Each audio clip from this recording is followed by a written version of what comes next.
All right, so I guess we can start.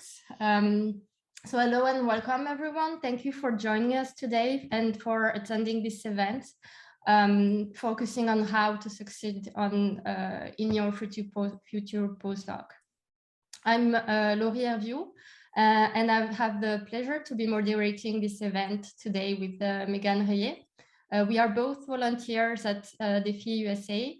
And we are very happy to co-organize this webinar with Dr. Thalyana Stathis, who is a career advisor for postdocs in New York City.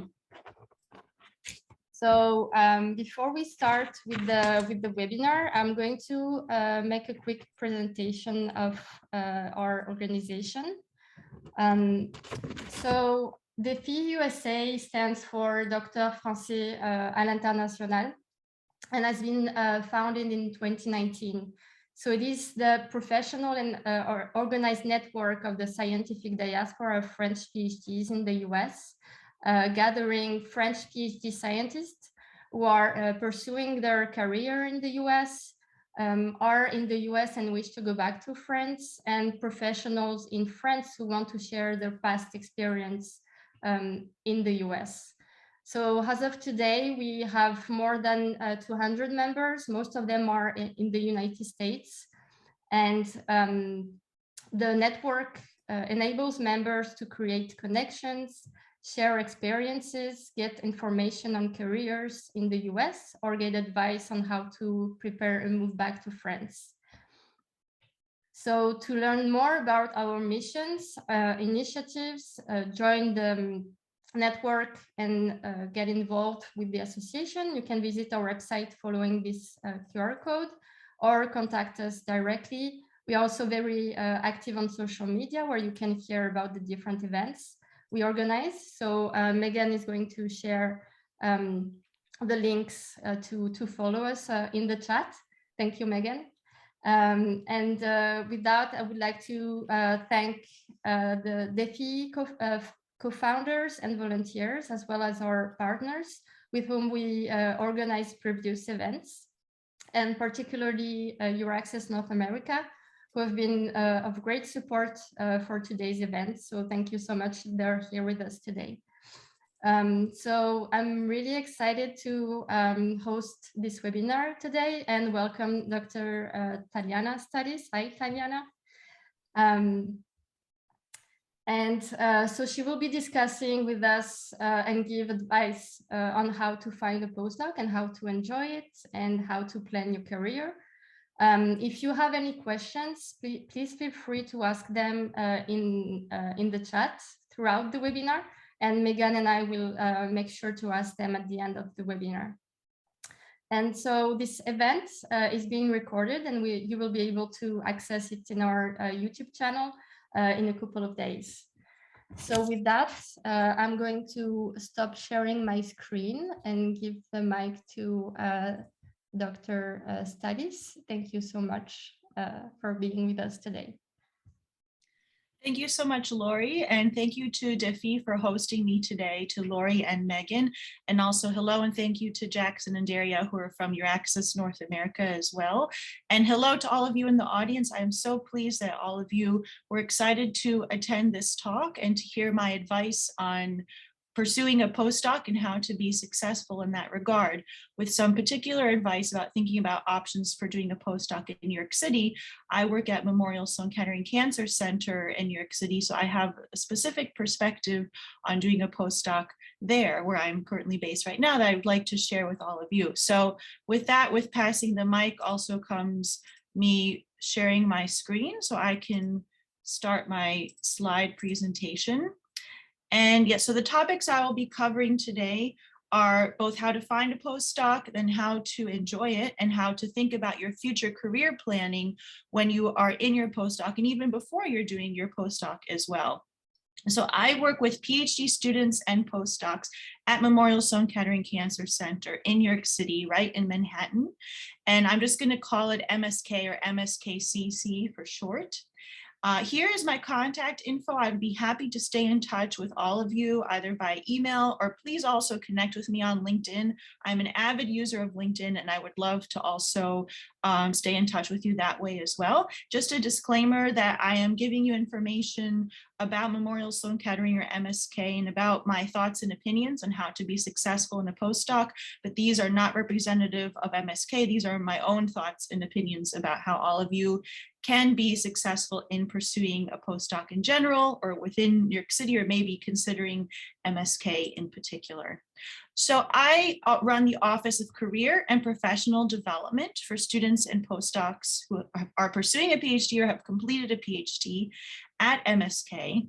And why am I giving this talk today to all of you to share this advice? Well, by running this Office of Career and Professional Development, part of what I do with our students and postdocs here is that I offer a lot of workshops and courses and types of training in order for all of our PhDs and our post-PhDs or postdocs to be successful during their research training period.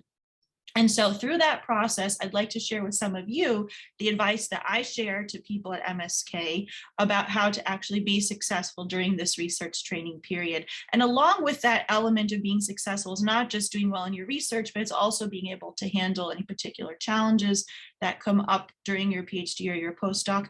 And also, besides overcoming those challenges, thinking about what your career is going to be after you finish your PhD or your postdoc and getting ready to pursue that career and preparing for that career path. So I'd like to touch on all of those themes today, and basically just to note that we have here on our website a list of all the different types of training that we offer for our current PhDs and postdocs. So I hope that perhaps some of you in your current PhD program have gotten the chance to benefit from any career and professional development workshops within your own institution as well. But if that doesn't currently exist, then I'm here to kind of supplement with some advice on these topics for you today, and also to ask all of you to consider that when you're thinking about pursuing a postdoc, it would be good for you to look at an institution that has an Office of Career and Professional Development, because this type of extra support on how to be successful during your postdoc, how to get these types of extra training, and how to think about your career path, this is all really essential for you to have as another support system outside of just your lab itself. And so besides the fact that I offer this training to our students and postdocs at MSK or Memorial Sloan Kettering, I can also talk about my own personal experience, having gone through this process myself. I actually didn't do a postdoc, but I did a PhD at Yale University in Connecticut. And then after that, I thought about a few different career paths that I wanted to pursue. Instead of doing a postdoc and staying in academia, I was actually a journal editor. If any of you want to know more about that, I'd be happy to talk about it after this session today. And I also worked at Columbia University, where Megan, one of our co-hosts, is currently based. So just to know that even though I'll be telling you more about MSK, I also can tell you about Columbia, or Megan can tell you about Columbia, because it is another fantastic institution based right here in New York City. So I had a few different roles within academia in more of a research administration capacity instead of becoming a faculty member myself. And I fully enjoyed that experience at Columbia, and I'm doing something similar now at Memorial Sloan Kettering, focusing on helping PhDs and postdocs to think about their own career path. So I had to go through that thought process myself. I didn't want to be a faculty member, so I had to think about what are all the other options out there. I tried journal editing, and then I tried these other jobs at Columbia and Memorial Sloan Kettering, where I'm now basically helping all of you to think about your career path and what you would like to do after the PhD and after the postdoc, and making all of those plans. So with my current job at MSK, and with my own personal perspective of having gone through a PhD and thinking about different jobs, this is what I would like to share with all of you today in terms of the advice I'll be giving in this session. And again, I hope to connect with all of you and to continue these discussions either via email or on LinkedIn as more questions come up along the way. And also please utilize the chat for today's session that Lori and Megan will be monitoring and moderating. So what I would like to discuss is, first of all, why consider doing a postdoc at all? Research opportunities at MSK in New York City in particular, just to give you an example there of what a postdoc could look like. Thinking about career options, and then a little bit more on specifics of how to apply for a postdoc, how to choose a postdoc advisor and lab, and learning about important resources at the institution or university where you will be doing your postdoc. That also factors into the decision-making process you will have about where do I want to do my postdoc, which lab, and which university, and just thinking more about supportive networks during your postdoc and how you can achieve as much as possible during this experience to then think about what you want to do after your postdoc and all of those career goals along the way. And so I will be asking a few questions throughout my presentation to both Lori and Megan for them to share their own advice as well with all of you, because Lori did her postdoc at MSK. That's how I originally got the chance to meet her. She now has a really super cool job at a research institute where she's a scientific coordinator, and Megan is currently a postdoc at Columbia. So they can share their own advice and perspectives as well. And so hopefully I'll have time to ask them a few questions along the way about why they were interested in doing a postdoc and why they chose their lab at MSK or Columbia, and some things that they have done or did previously during their postdoc in order to enjoy that experience as much as possible. And so I had asked Lori and Megan about today's audience. From what I have learned is that you're mostly PhD students, either in your earlier stage or in your later stage getting ready to finish the PhD. So congratulations on that. And maybe there are a few people in the audience who have already chosen to do a postdoc and they're getting ready for that experience. Maybe there are a few people who are currently doing a postdoc and they're thinking about maybe doing a second postdoc. So all of this information is appropriate for all of you, whether or not you're still a student, you're thinking about options, you are getting ready to do a postdoc, or maybe you want to do a second postdoc. And also, if you have already thought about the fact that you want to definitely pursue a faculty career, this advice will be valuable for you down the line as well. When you are a faculty member and when you are interviewing postdocs and when you are mentoring postdocs in your lab, this is advice that you should be keeping in mind about your experiences of being a postdoc yourself, and how that was a good experience for you should translate into the way you're going to mentor the future postdocs in your future lab, and how you interview them and make sure that they're going to be good candidates for the future lab that you will have. And after today's session, I have a lot of slides to share today, so I would like to share them with all of you after today as well, so you can go through them.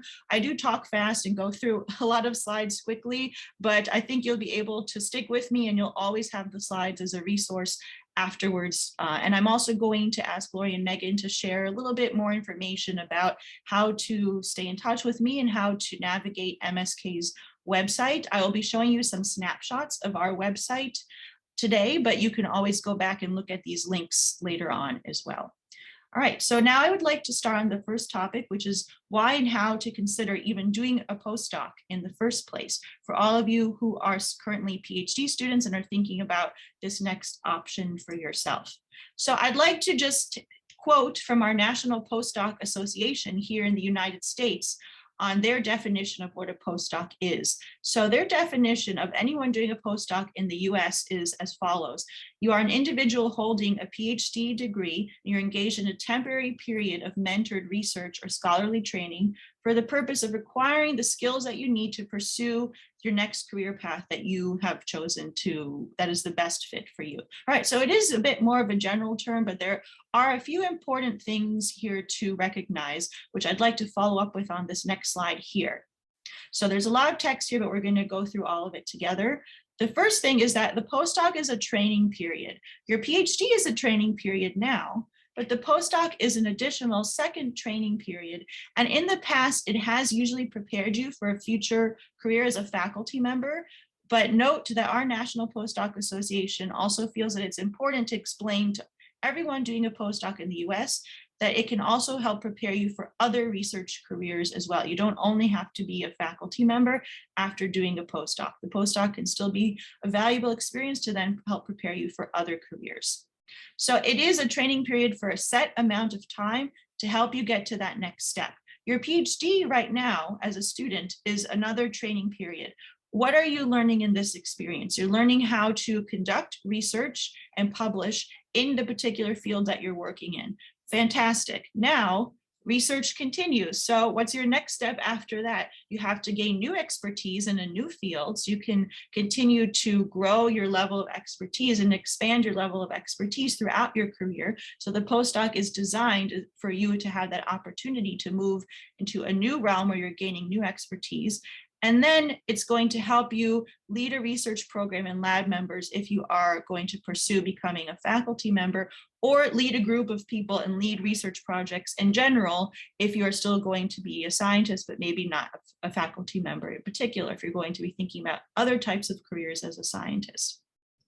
So it is that opportunity to get training in a new area of science, as well as training for that future career path, because as a PhD student, you're not expected to lead a whole other group of people, but as a postdoc, you're getting to that stage where you are expected to be able to prepare for that next step.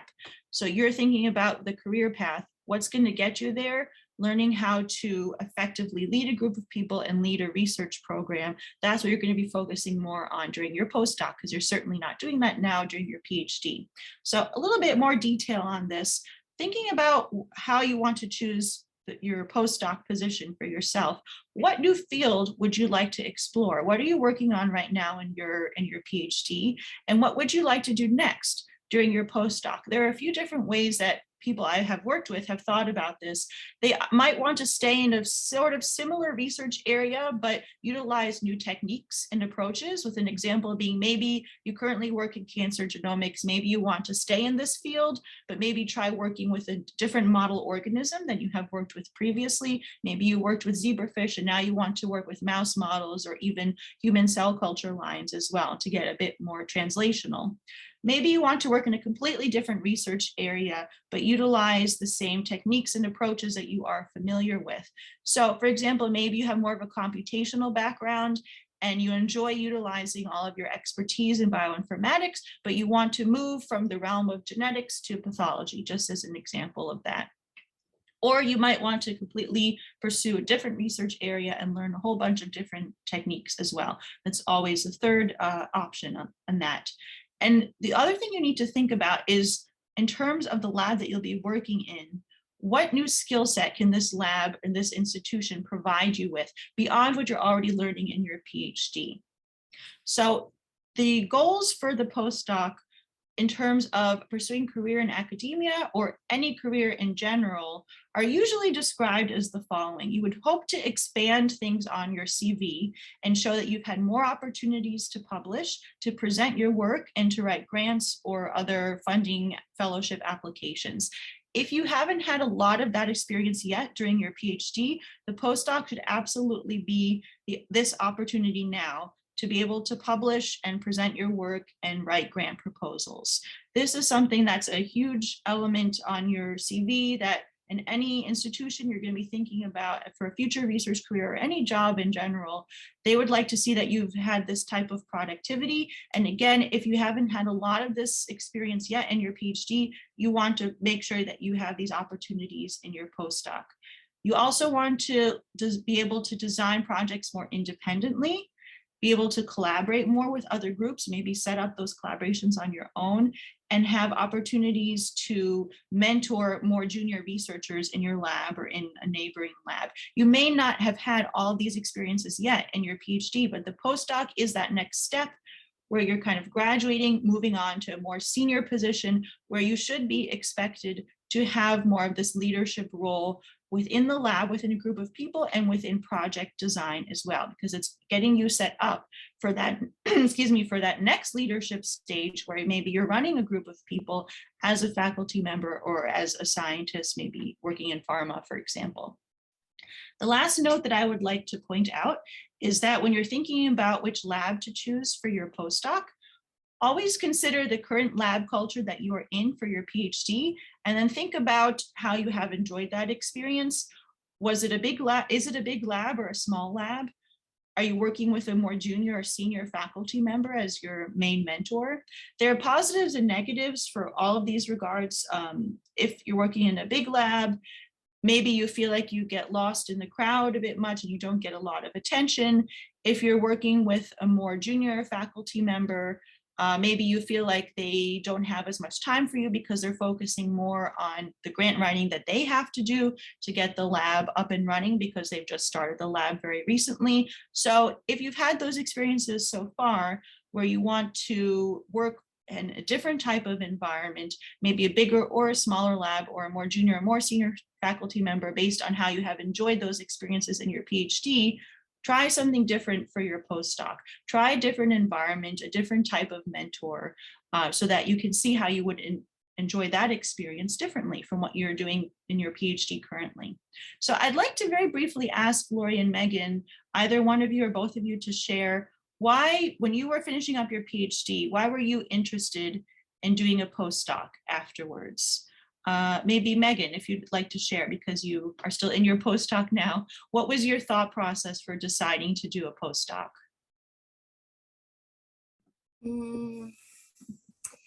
I think because I love science, so for me it's logical to continue in this way. And it's also a good opportunity to learn more in science. I totally agree with you, Thalyana. It's good to improve our skills in other fields or something like that. And also because it's good to discover a new country, a new culture, or yeah. So it's for that I wanted to do a postdoc. Excellent. And Lori, anything to add there or similar reasons? Yeah, no, I guess for me it was for similar reasons, like it was the logical way to go after a PhD. I didn't really have in mind what other types of career I could go into, and like my idea was to stay in academia actually when I started the postdoc. So that's why I decided to do it. And also for the opportunity to go in work in a different environment in a different country. Great, yeah, so thank you for sharing. I have found that in the people I've spoken with here at MSK about, why they decide to pursue this opportunity, it's a lot of times for similar reasons. They love science, they wanted to pursue a new research opportunity and also put themselves in a new environment as well. So I think that holds true for a lot of people. If that's what you're thinking about, everyone in the audience, about what the next step you would like for yourself to try a new research project and in a different environment, these are the main reasons why people choose to do a postdoc. And also because you're not always aware of career options during your PhD. So sometimes you become more aware of these options during your postdoc, and then you could think about that next step afterwards. So I will have a few notes on that as well. So I'd like to mention a few other points about the people I've worked with at MSK and what I've observed in terms of our most successful postdocs. How have things worked out for them? What are some things that they did during their postdoc in order to be the best that they could be? And one element that I thought was really important to share with all of you is that they've all had a collaborative spirit that was important for their research and also for their own career development as well. And thinking about how to benefit their research and their time being a researcher by being open to this concept of networking and forming relationships with a wide variety of people in all different types of environments, and being open to learning new things by placing themselves in this new situation of being in a different environment as well. And then this concept of networking should really not be so scary for all of you. It's just about forming relationships, to be developing mentors throughout your career path, so that they can help you in terms of supporting you throughout your research career and helping you to meet more people and expand that network over time and give you guidance along the way. So a few more notes on this is what actually Megan and Lori were alluding to, was that you can think about putting yourself in a new situation in terms of a new environment for you to pursue during your postdoc. And one element of that could actually be considering a new place to live in and to work in for your postdoc as opposed to your PhD. So if all of you are doing a PhD right now in France, maybe to think about pursuing another option in terms of what new environment you would like to place yourself in for your postdoc to have that new opportunity. We all know that research is an international enterprise, and so the benefit of having people from all different backgrounds collaborate and work on research projects is insurmountable. And so in order to benefit research and also your own career development as a researcher, by being exposed to different approaches and teams and different communication styles in this new environment that you're placing yourself in, it helps your own career development as well as the research you're doing by trying to be as collaborative as possible to benefit your research projects in addition to benefiting your own career. And so actually Lori had shared this event with me when I was preparing to give this talk today on a group called Unica, who has done some studies on just the benefits of doing an international research exchange, either during your PhD or just to go somewhere else for your postdoc completely. And so again, these benefits are twofold. It helps your own career development, and it also helps you to pursue new research avenues and to grow as a researcher. And the research benefits by having a large network of people coming together to work on projects, sharing ideas. That's really how the research moves forward as a whole. And for you, your own research career, to think about how your career progression can benefit from having a more international research experience. So having said that, this study was more on students who did an exchange during their PhD program. And I wanted to note that some of MSK's international postdocs did a research exchange. Either it was an internship or some kind of program that was set up through their current PhD program in order for them to spend some time during their PhD before then finishing their PhD in France. And then they really enjoyed that experience at MSK, and they actually came back to MSK to do a postdoc, usually in a different lab. And because they had really enjoyed that research exchange or internship that was set up during their PhD, and they were really excited to come back to MSK and think about pursuing a postdoc in another lab. So that's how some people have actually ended up deciding to come to New York and to MSK in particular, because they had an research exchange or internship through their PhD program. So you might want to reach out to the people in your PhD program to think about that as an opportunity for yourself to consider as well, to get a taste of what it would be like to put yourself in a new environment. Okay, so you had seen the list of topics that I was hoping to present to you, that I gave as an outline earlier on. But what I'm hoping to now cover is the second topic of thinking a little bit more about research opportunities at MSK and in New York City in particular. And I just wanted to note here that when I'm talking about this opportunity for you to pursue a new research environment for yourself during your postdoc, this all comes down to when it's the right time for you to make this change. It's a big change to move to another country for this new element of your career path. And it may not always be the right time for you to do this specifically during your postdoc, but I just wanted to note that this is when a lot of researchers decide to make this change. More oftentimes they might do a PhD that's close in their home country or closer to home. And then they feel that at the postdoc stage, they are more ready to make this change to pursue a new environment and to further their research career in this way. So that doesn't have to be the case for you in particular, but I'm just noting that oftentimes a lot of people decide that the postdoc is the right time for them to have this new experience for themselves.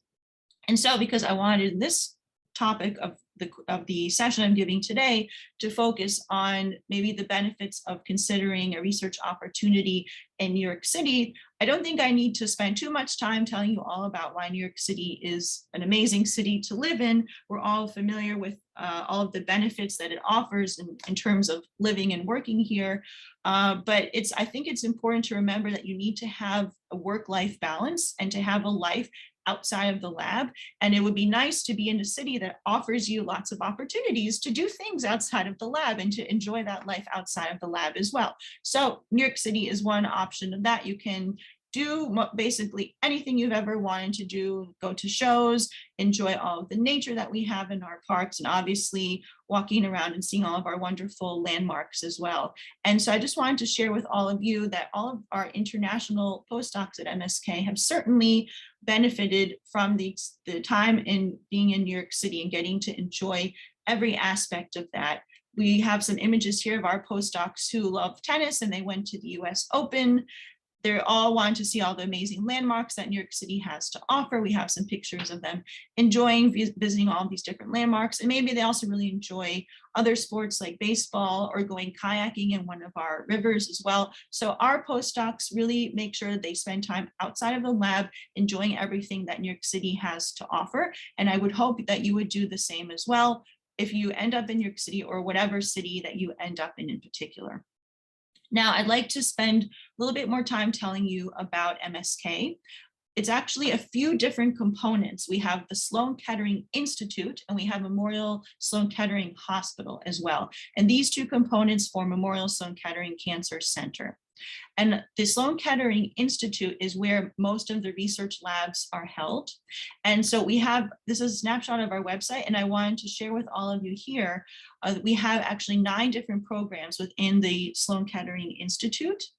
And so even though we are a cancer center, you might think that, oh, you know, the only type of research that they're doing is either very clinical or translational. There's not a lot of basic biomedical research. That's actually not the case at all. If you were interested in, for your postdoc, focusing more on basic biomedical research, there's definitely a home for you here. And for any institution that you're considering, it's important to look at all of the different departments that they have and the types of research that they offer. And for you to decide, do I want to do more basic biomedical research? Do I want to do more translational and preclinical or even clinical research? So that's a decision for you to make on your own. Again, thinking about the new type of research experience that you would like to have. And so I'm just noting here in the case of MSK, we have 9 different programs. The basic biomedical programs are mostly cell, developmental, and molecular biology, but there's also cancer genetics, there's computational biology for everyone in the audience who has more of a computational background, immunology, pharmacology, and structural biology, and chemical biology as well. Some things that we're known for are definitely within the realm of computational biology. You have a lot of computational researchers analyzing the whole genome sequencing that we have done of all of our cancer patients. This is a program called MSK Impact. We also are very well known for different immunotherapies that we have developed in our labs for cancer treatment. And we also have other types of research such as neuroscience and infectious disease, studying the effects in cancer patients, but then also thinking more broadly in terms of general neuroscience research and general infectious diseases research as well. So even if you weren't particularly interested in doing cancer research for your postdoc, that's okay. You could still find a lot of different interesting research projects within a cancer research institution, because MSK and most cancer research institutions don't only have that specific focus, they try and cover everything from basic biomedical to translational to preclinical to clinical, and not just in cancer patients, but expanding it more broadly as well. So I had noted that there's the Sloan Kettering Institute and Memorial Hospital. We also have some labs in here as well. And the faculty members are all physician scientists. They see patients and they also have their own lab too. So maybe you would want to think about the type of research you'd like to do in your postdoc.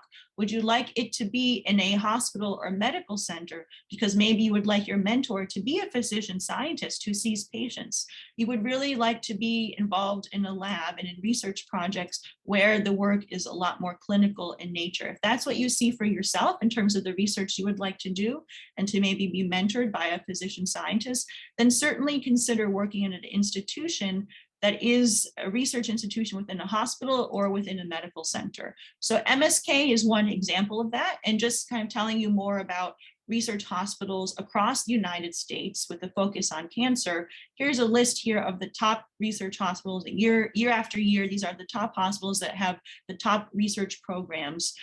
So in case you want to consider other options across the country as well.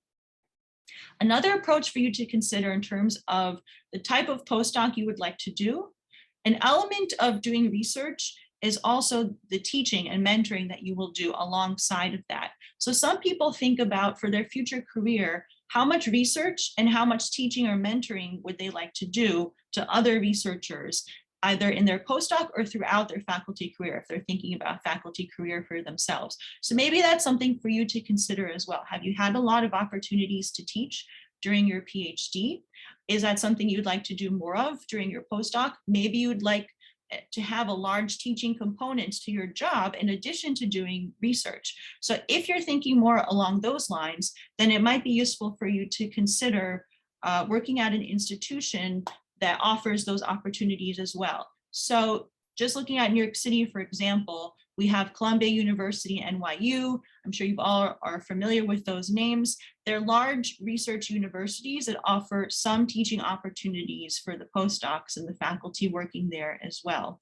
There are other institutions here in New York that are smaller universities that have a lot more undergraduates, and there's a lot more opportunities to teach that population too. So even just with New York City as an example, there are all different types of institutions that offer different types of teaching that you could pursue if you were interested in doing more of this during your postdoc, if you didn't have a chance to do a lot of it during your PhD.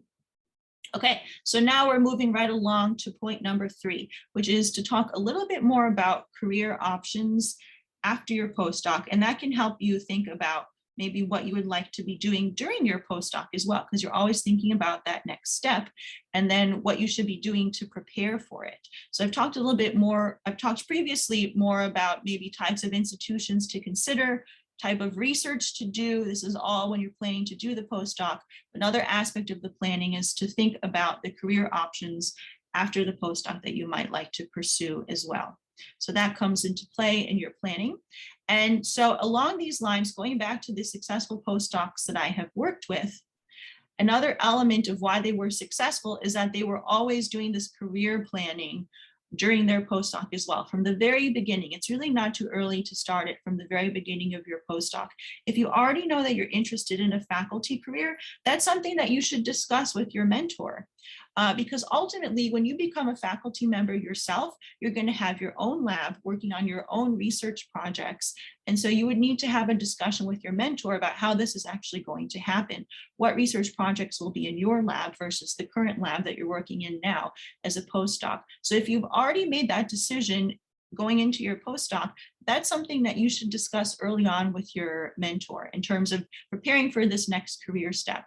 If you have already decided, or maybe you're going to decide during your postdoc that perhaps you'd like to work as a scientist in industry, like in pharma or a biotech company, you would like to work in a lab where the mentor is going to be supportive of any career path, whether it's academia or outside of academia. And one reason why this is important is that it's going to make your postdoc experience just that much better. And you'll feel like you have more support because you have decided for your career path that maybe you don't want to stay in academia, and you know that the lab that you're working in, your mentor is okay with that. So you don't have to kind of feel worried about whether or not they would be okay with it. Going into this lab for your postdoc, you already know that they would be okay with any career path you're going to choose. How do you find this out? You can look at the alumni who have graduated from that lab, see what careers they're doing now. Are they all in academia, or have they explored different types of careers? And also ask these questions when you're interviewing for the postdoc as well. For any type of job, you always want to keep in mind the skills that you should be learning in your postdoc to help you move into that next job, whatever it's going to be. So I had mentioned a little bit of this earlier, but just to kind of hone on these specific points of, for any job, you should be working on the opportunities to lead projects, to mentor junior researchers, to show opportunities where you have established collaborations of different teams working together, and to also show that you're an excellent communicator of your research or other people's research in different formats, written or presentations, and to lots of different audiences as well. Certainly for academia and for industry careers and a scientist career, but really for any career as well. Developing these skill sets during the postdoc is going to be really beneficial for you to be successful throughout your career, to be a leader and a good communicator and a good mentor of other people and a good collaborator as well. So you can assess all of these things when you're interviewing for the postdoc to see if this environment would be supportive for you to develop these skills and to pursue a future career path down the road. So I'm kind of talking more generally here about what are all of these different options. Well, there are actually many different options available to PhDs and postdocs. Many people do stay in academia. Many people also move into biotech or pharma for different scientist careers in industry. And many people actually pursue different types of careers outside of research, maybe more on the business side of science, maybe working more in science policy or entrepreneurship or marketing. So there are actually a lot of different options that you may not currently be familiar with, and you can learn more about them going into your postdoc or during your postdoc to help you decide what ultimate career path you would like to pursue. One thing you can do right now to learn about these options going into your postdoc or finishing your PhD is to conduct a self-assessment. And there's a very helpful tool from Science Careers called My Individual Development Plan, or My IDP Survey. And so this is the link right here, which you'll get in the slides. And I hope you all are familiar with the website Science Careers. It's kind of the career blog of science, the journal that we're all familiar with. And so they have a fantastic blog here, which I'm sharing the link on all different types of career articles that you can read and think about and discuss with your friends and colleagues, just all along the realm of thinking about what is a good career step and things to consider for a PhD student or a postdoc. So they had also taken the time to, instead of just writing all of these blogs for you to read, to also to develop this career survey. So I think it's a very helpful survey that all of you could consider taking. Actually, if you studied in the US already, you probably had to take this survey at some point, but if not, then we encourage you to take it now or going into your postdoc. The survey basically asks you to fill out a lot of questions regarding your skills, interests, and values, and then it takes all of that information and it helps you to figure out what are the best career paths that I could pursue afterwards. And just a little bit of explanation on what your values are. Sometimes people would like more of a definition of this. It's really what's important for you in your career going forward. What would you like to have as important elements in whatever job? Do you need to be based in a certain city or a certain region? Is location an important factor to you? Is salary an important factor to you? Do you only want a type of job that has a particular salary range for you to consider? How much work-life balance would this job have? How much travel would it involve? Little to no to a lot, and some of these things can have changed due to the pandemic as well. And in terms of how intellectually stimulating the job is and how much teamwork is involved, these are other values for you to consider. Just more generally thinking about any job that you want, what are some elements that you want that job to fulfill for you? So I had mentioned that the survey takes your skills, interests, and values, and it kind of gives you an output of all of these different career paths that a PhD student or a postdoc could consider for themselves. So this is just a snapshot of what the results of the survey might look like.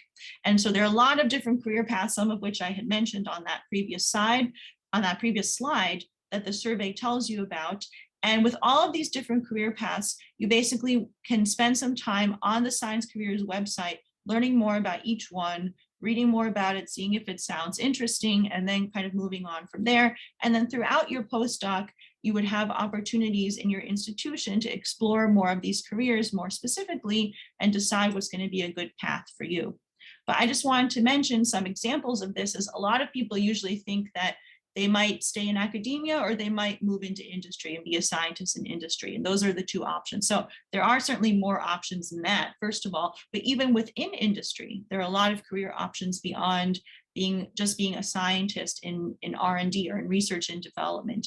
There are a lot of non-bench roles where you're basically working in an office instead of at the bench all the time, maybe in business development, maybe in regulatory affairs, maybe as a medical science liaison or as a medical writer. So there are a lot of different options that you could consider, even if you wanted to work in pharma, but beyond just being a scientist and in that position. And just to share with all of you, common careers that our postdocs at MSK have gone into outside of academia and outside of industry are as follows. They were interested in more of the business of science and working at either a bank or in consulting to think more about how science is done and how companies are formed along these new research discoveries that are made. They may have also decided to go into patent law and to learn about patenting new technologies. And some people were very interested in working at nonprofits.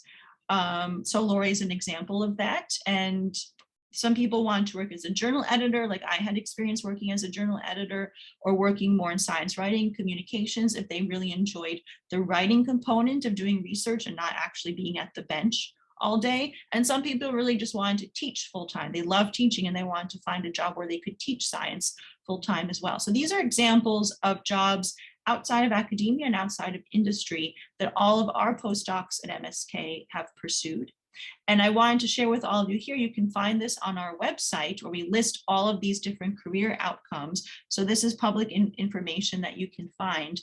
But essentially about 30% of postdocs move into faculty position, 30% might actually do a second postdoc or some other type of training. So it's not unheard of to do a second postdoc. Another 30% maybe moved into industry or a nonprofit in a scientist position there. And the last 15%, or rounding it up to 15%, had pursued these other types of careers outside of being the scientist.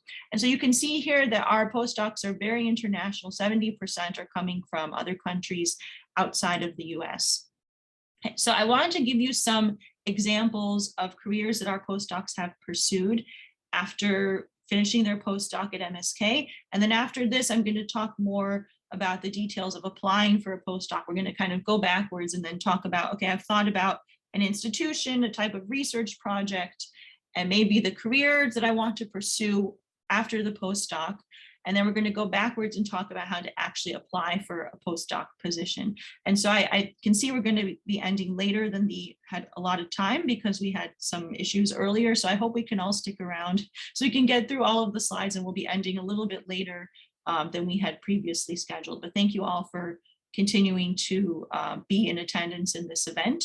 So I wanted to give you some examples of what postdocs have done at MSK after they finished that postdoc training period. And so to share with all of you today, I thought about either people who did their PhD in France, or people who were French and they had done their PhD wherever they did their PhD, and then they decided to do a postdoc at MSK, and then they all moved into exciting career paths after that. So kind of in those two realms, either nationality or where they had done their PhD previously. So Sophie, after her postdoc at MSK, she actually did do a second postdoc. She's doing that right now at the IRCM. And so, like I said before, it's not unheard of to decide to do a second postdoc. If you decide that you want to pursue even another research area before you feel comfortable maybe applying for a faculty position. So that was what she decided to do. She wanted to work on a different research project in a second postdoc.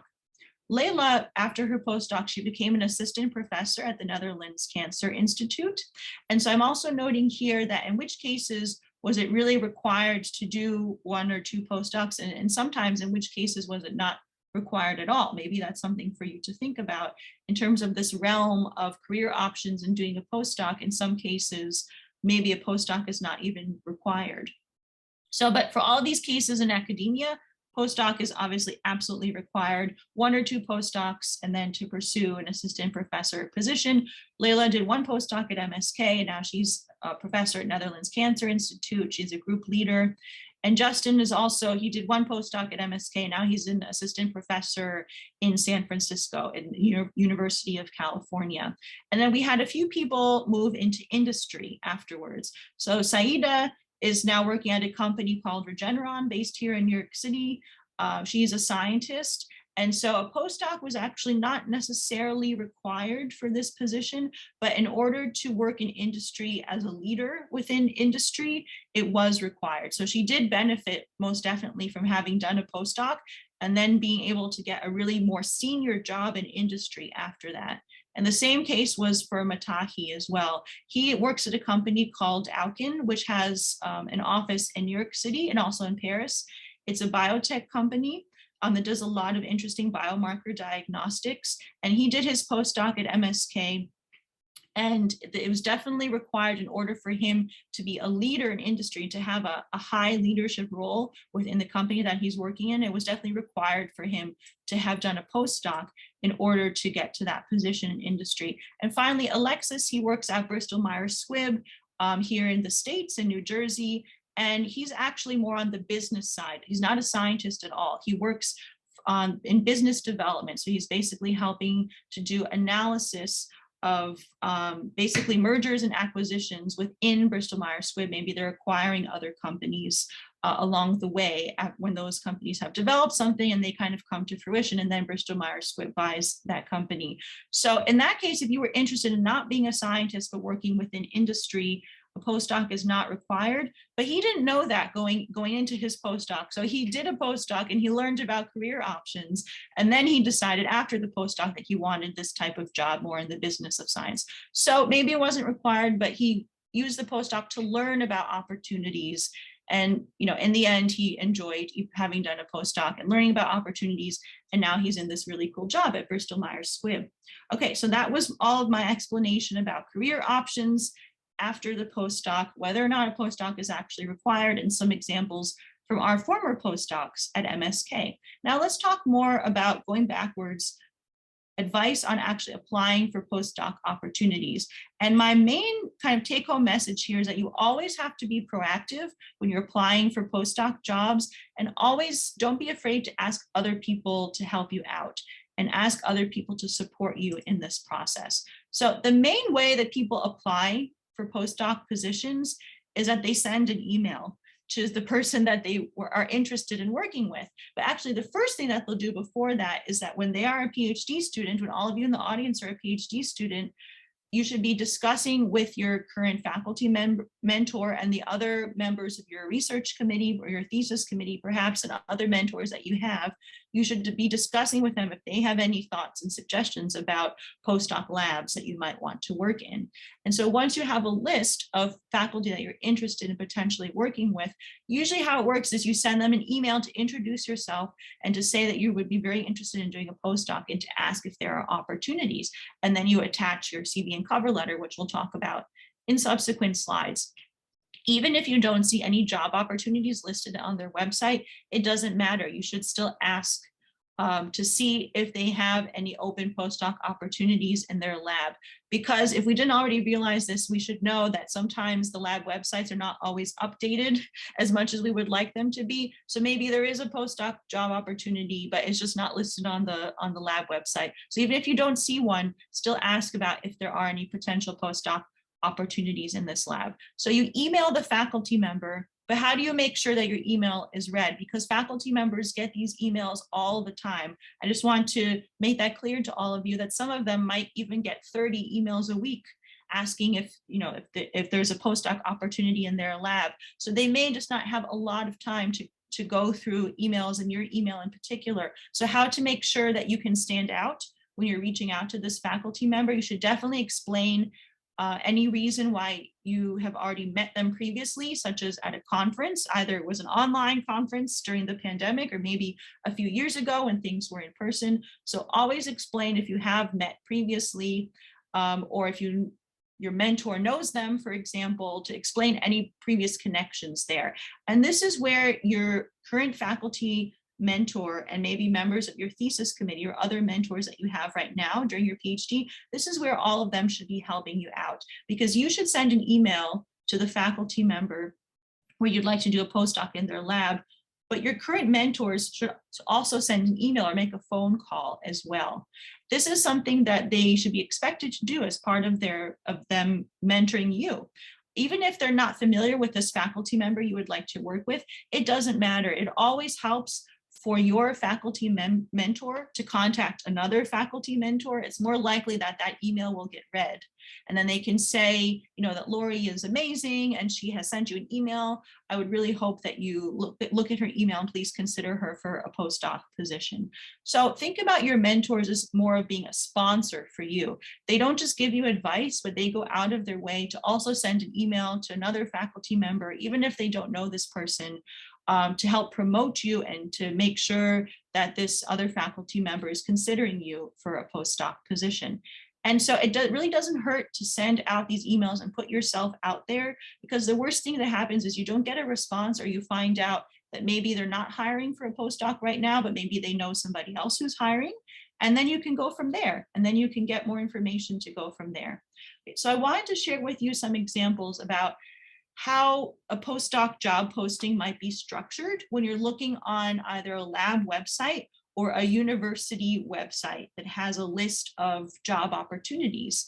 And so here's an example from MSK's website where I took the lab of Dr. Zhao, for example, at MSK, and I looked at her lab website and I tried to find out where does she list job opportunities on her lab website. So she lists them here. I took a snapshot of this page.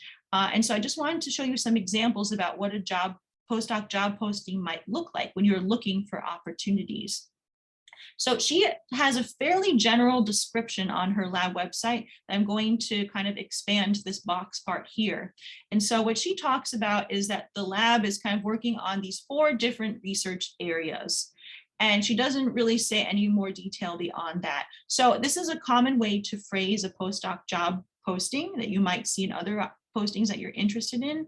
In terms of the broad research areas, you can basically show when you're applying for the job that you're interested in 1 or 2 of them in particular, perhaps, and that you've already thought about some creative ideas about within this large topic, what are some projects that I could start working on? So she has left things general on purpose for you to indicate what you're interested in working on and for you to show that you've thought about, okay, I'm interested in this topic, maybe what's one project that I could develop.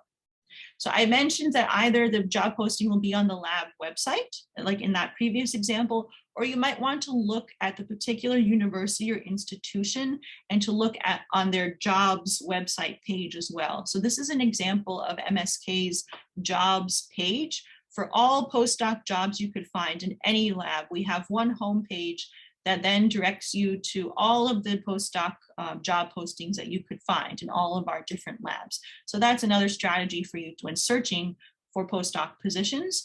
And here's an example of going from that previous page and searching for all the different job postings you could find.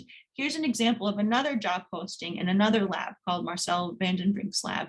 I'm just going to highlight this portion that I have boxed here in the job posting. So basically it's the opposite of what I showed you before. Some postdoc job postings are extremely detailed and list all of these specific technical skills that you should already have and what you'll be expected to do for one particular project that you will be working on in the lab. And so why is this the case? It's most likely because a project was developed and perhaps it's already been funded. It was proposed in a grant that has been funded. So your first project going into the postdoc in this new lab is probably going to be a little bit more, it was already designed for you to do. So they want to make sure you can do all of these techniques and you've done them previously and you're aware of what's expected for this project that was kind of already designed. That's okay. This is common as well, that your first postdoc project may have already been designed before you entered the lab, but you just want to make sure when you're interviewing that you find out about how much independence you're going to have later on in your postdoc with designing your own projects, even though you didn't get to design this first one. Okay, and just one more example. This is also from our jobs website page. I took an example of Pirolito's lab, and I'm going to increase the size of this area that I have boxed here to show all of you that he is also extremely general in his job posting. What does he talk about? He just explains that, you know, our lab works on X, Y, and Z, and read 3 or 4 of our recent papers to learn more. So this is very common as well, where it's very general, and they just say, you know, I'm going to refer you to some of our recent papers that you can read to learn more about what we do. That's fine. But you should read those papers and show interest in the work that has been done previously. But certainly during the interview and maybe in your cover letter, you want to ask about what the lab is excited about doing right now, what they're working on right now that's unpublished that could maybe turn into a project. One arm of that could turn into a project that you're going to be working on, because all of this work has already been done, but you definitely want to ask them about what are the next steps, what is the lab working on right now, and what could a project be for you in particular. So they probably didn't want to share all of that in writing here, but that's something that you can discuss during the interview. All right, so those are different examples about what a postdoc job posting could actually look like. Now let's talk about applying for a postdoc position. You found that job posting, now you actually want to apply for that job posting. And we're going to repeat these themes of you always have to be proactive in this process and be ready to promote yourself when you're applying for positions. And hopefully you have asked for help along the way. You have asked your current faculty members to support you, and maybe also send an email to this faculty member you're interested in doing a postdoc with to also promote you in that way. Okay, so let's talk more about actually applying for a postdoc job. I'm going back to this example I showed you before from Dr. Xiaolin Zhao at MSK. And so within the job posting, she lists what you need to do to apply. So let's look at that more closely. So here's what you need to do. You need to send a cover letter, a CV, your expected availability date, and then the information on 3 references. All right, so there's 4 different components. Let's talk about each one right now. And we're going to start with the expected availability date because I have less to say about this than the other ones. So what does this actually mean? She's assuming that you're finishing up your PhD and you're thinking about doing a postdoc after that, but you haven't finished your PhD yet. She is kind of assuming that already, and that's what any faculty member would assume. So you have to think about really when is the exact right time for me within my PhD and within my last year to be looking for a postdoc. You should definitely discuss this with your mentor and your thesis committee, but I'm just going to share with all of you that it's more common in the United States that you would know 6 months before you're graduating, you would know that you're actually going to graduate on this date. You would know about 6 months ahead of time. So that's usually when people are applying for postdoc positions. When they have about 6 months left in their PhD, that's when they decide to be applying for new postdoc opportunities at that point. So maybe that's a situation you could work out for yourself as well. You can find out when am I going to be graduating and then start applying maybe about 6 months before that date, or definitely when you have sent your thesis, when you have set your thesis defense date, when you know what that date is going to be, then for sure, you know, okay, I will be defending my thesis. I hope it all goes well. I'm sure it will. Now I can start applying for jobs because I know that there is an end in sight soon. Okay, so the second component of what you need to submit in terms of after the expected availability date, you also need to submit a cover letter with current and future research interests. What does this exactly mean? So I've read a lot of cover letters previously. People just focus on kind of talking about their own research, their work that they've done or they're doing right now, and their future research goals. That's fine, but that's only really one component of the cover letter. You need to focus it more on why this lab you're applying to is the perfect fit for you. Why are you interested in applying to this lab in terms of the research you would be able to do and in terms of what you could learn from the PI, the principal investigator, the faculty member, and from all of the other lab members as well. It's a mutual benefit of exchange of experiences. You bring something to the lab, you bring some expertise to the lab, and the lab can teach you something in return as well. So you want to talk about both of those components as well. So what you're bringing is you are talking about your previous research accomplishments. You're bringing something to the lab. You have this expertise, but you also want to talk about why you're excited to join this lab, what you hope to learn from this lab in terms of the projects you would like to work on as well. So you want to show both of those components in the cover letter. Okay. The third thing that you need to submit is a contact information of 3 references. So I would hope that all of you could think about 3 people in your PhD institution who could write you a reference letter. Maybe they have already done so before. But essentially it should be either current or former mentors who you already know would write a very good letter. Maybe they have done so previously, and they can talk about how you have been doing well in the PhD program, you're a good researcher, and they know about what your research interests are going forward. And so usually people ask their thesis advisor, members of their thesis committee, and maybe the director of the PhD program that they're in. These are very common people to ask for a reference letter, so you could certainly do the same. But if, for example, you can't get a member of your thesis committee, you can maybe have another faculty member in your department write a letter instead, and they can explain, Lori wasn't able to get a letter from the member of their thesis committee because that person moved on to another institution. So instead, I'm another faculty member in the department. I'm writing a letter instead, but I still know Lori very well and can talk about all of these different things about her. Okay, so that's the 3 reference letters. Now, the last thing is your CV. What needs to be in the CV? I was mentioning before some of these key components on how to be successful in your postdoc is to show that you have had experience publishing presenting and maybe applying for fellowships and grants. So you don't have to have a ton of that experience already in your PhD, but some experience is expected, and then you're going to continue to do more of that during your postdoc. So in terms of publications, people oftentimes get very worried about this, and they usually wait to publish something and then think about when they're going to apply for a job after that. It doesn't always have to be the case necessarily, unless there's a restriction in your PhD program that you have to publish a first author paper in order to graduate or defend or whatever. Sometimes there are certain restrictions on that, but just more generally in terms of applying for a postdoc in the United States, we would hope that you do have a first author paper, but it doesn't have to be published already. You can use preprint servers like bioRxiv. I hope all of you are familiar with this, or if not, you can look it up now.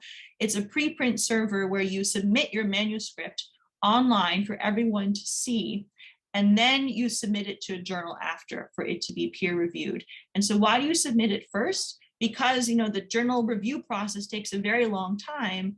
And so you want to show that the work is already done, the manuscript is done. You want other people to be able to read it, and then you have to wait a long time for it to be peer reviewed and finally accepted into the journal. But we would hope that when you're applying for a postdoc, that at least if you have a first author paper in a preprint server, then that would be something very useful to add to your CV.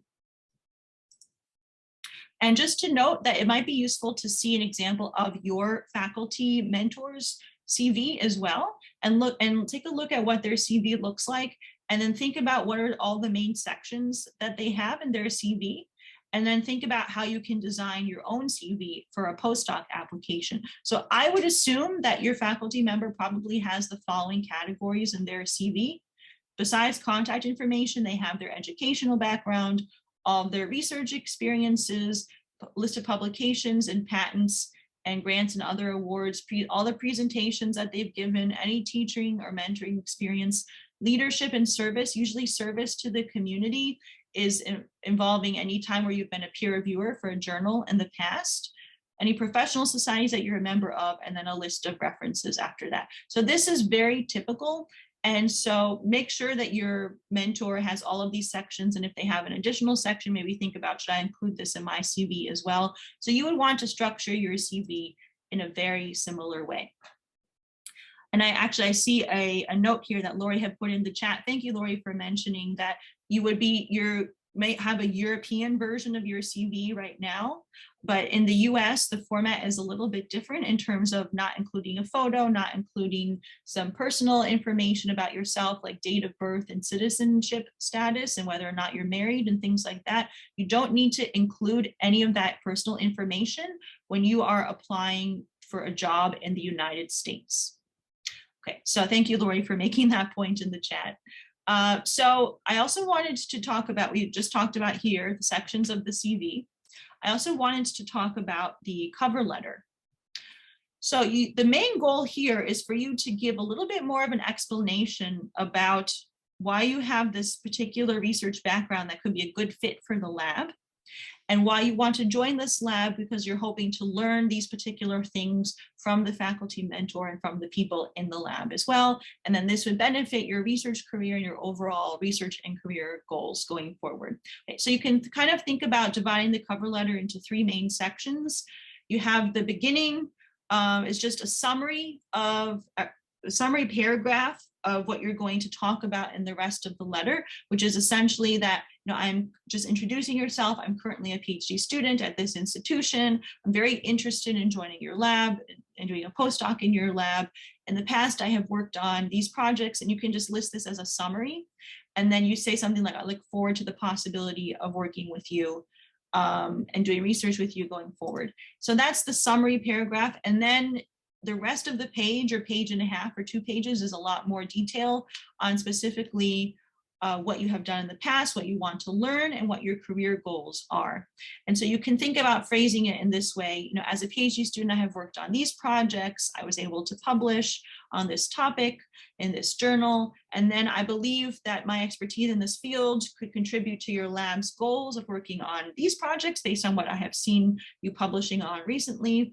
As a postdoc in your lab, I would enjoy being able to further develop my research experience by learning from the people in your lab and by learning from you and working on these projects. So again, it's a combination of what you can contribute to the lab and what you hope to learn from the lab in return. And so this would help me to achieve my future research career goals of working on X, Y, and Z. And then finally, you just want to say, I've enclosed my CV and names of references and thank you for your consideration. So that's how you end the letter. So it's kind of in those three parts, the summary, the body of the letter, and then the thank you paragraph at the end. I wanted to note a little bit more about the reference letters that will be submitted on your behalf.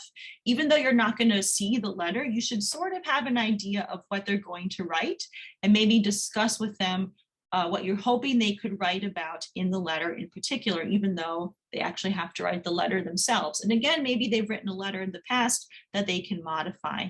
But essentially, the faculty members should talk about how they know you and how long they have known you, and how they have observed you doing well in your PhD and what you have accomplished so far, and why they think that a postdoc in this lab you're applying to would be the best next step for you, and that you would be a good contribution to this lab, and you would be a good colleague to all of the members of the lab. So these are things that you would hope they would be able to talk about in the letter. Okay, so I want to go back to the Q&A with Laurie and Megan and just ask very briefly, with either one or both of you want to share, how did you find the lab that you were in or are in currently at MSK or Columbia? How did you find out about that lab, and why were you interested in applying there? And why do you think you were able to get an interview? Was there really something particular in your CV, or another reason why you think that the faculty member was interested in you? So maybe I'll start with Laurie. If you want to share, why were you interested in the lab that you had applied to at MSK? Sure, thank you for the question. So I attended a conference that occurred in my institute when I was doing a PhD, and the one PI made a presentation and said that he was going to open his lab at MSK, and that he was looking for postdocs, for people to come to join his lab. And so as it happened, it was in collaboration with the PI that I was also collaborating with.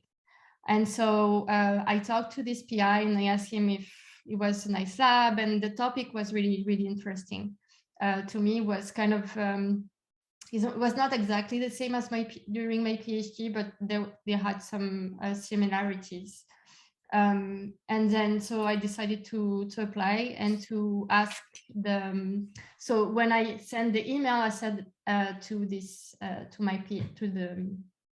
PI, the lab I was applying to, that I met him from this conference, and that and I also I asked the person I was collaborating with if he could be one of my referees. Because I knew that they knew each other. So I think it really helped me get the job, actually. So both of them. So that's a fantastic point. Yeah, that you knew who the collaborators were, yeah. And that was the reason for asking that person to write a reference letter. Great. And Megan, do you want to share your story about why the lab that you're working in now at Columbia, why were you interested in that lab, and why do you think they were interested in you? Thank you. For me, it was pretty easy, actually. I met my current PI at an international meeting.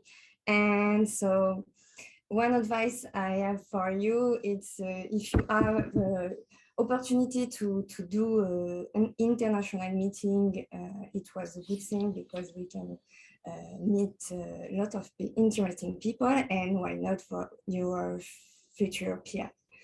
I know at this time is pretty difficult because of COVID, but I think the time will change soon, hopefully.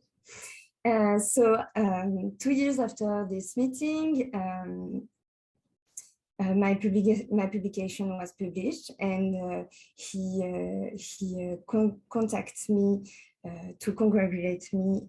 And when I replied him, I simply asked him if it was possible to do my postdoc in his lab, because the topic of this lab, it was really, really interesting for me. And after that, he said me yes. And after a little interview with him and the other lab members, I am now in New York, an amazing city. I love it. Otherwise, I had 3 criteria to choose my future lab. As you said before, Thalyana, I think.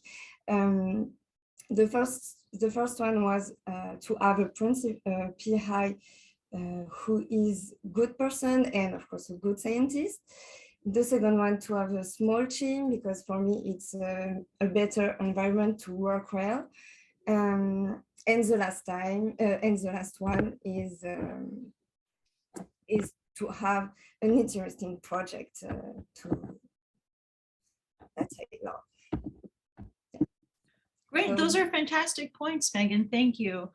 Yeah, I just wanted to add that I know it's hard to attend meetings now because they're all online, but that might make things easier if it's an international meeting for you to be able to attend. So I absolutely encourage you all to do it. All of the faculty know that it's difficult. Everything is online. It's hard to meet people at these meetings, but that doesn't mean that you still shouldn't attend and have a poster.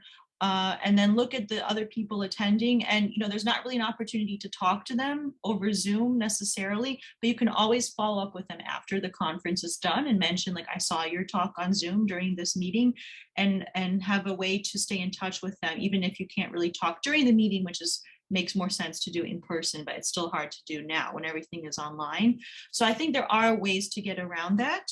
And then your other point about how you stayed in touch, and you had met this person 2 years ago, but then there was a nice update when you were finishing your PhD. And so it's not wrong if you met somebody a few years ago to get back in touch with them at that time. It's not too long and they will still remember you for sure. All right, thank you for sharing all of that. So I wanted to move on to my next point, and I know we are a bit over time, but I'm hoping I can just finish these last few topics. And that everyone will still stick around, because the next point is more on choosing a postdoc advisor and lab, and some of actually what Megan was just referring to. And so what you would want to make sure is included in your interview experience.